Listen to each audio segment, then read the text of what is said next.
അല്ലെങ്കിൽ ഞാനങ്ങനെ ചില ഐഡിയകളൊക്കെ എനിക്ക് അറിഞ്ഞു കിട്ടാൻ കുറച്ച് ലേറ്റ് ആവും. പക്ഷേ ലേറ്റ് ആയാലും ലേറ്റസ്റ്റ് തന്നെ വരുവേ. ആ പറഞ്ഞതുപോലെയാണ് എൻ്റെ കാര്യം.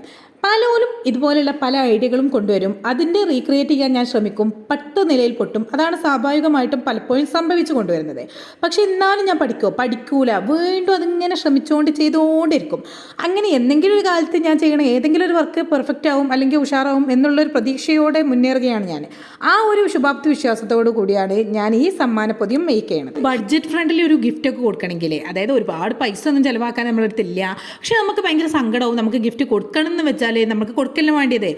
പക്ഷെ അപ്പം നമ്മൾ ഇതുപോലെയുള്ള ഗിഫ്റ്റൊക്കെ ഒരാളത് ചെയ്യിപ്പിച്ചൊക്കെ കൊടുക്കുമ്പോൾ ഭയങ്കര റേറ്റ്, അതായത് ആ സമ്മാനം വാങ്ങുന്നതിനേക്കാളും റേറ്റാണ് അത് ഉണ്ടാക്കി തരേണ്ടത്. അത് ഓലെ കുറ്റപ്പെടുത്താൻ പറ്റില്ല, കാരണം ഓല അതിനെടുക്കുന്ന എഫർട്ട് അത്ര ഉണ്ട്.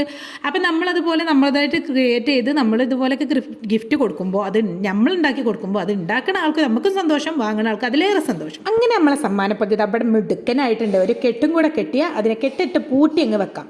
അപ്പോൾ ഇത്രക്കുള്ളൂ. വീഡിയോ ഇഷ്ടപ്പെട്ടാൽ ലൈക്ക് ചെയ്യുക, അഭിപ്രായങ്ങൾ കമൻറ്റ് ചെയ്യുക, ചാനലൊന്ന് കൂടെ ഫോളോ ചെയ്യാൻ മറക്കുക.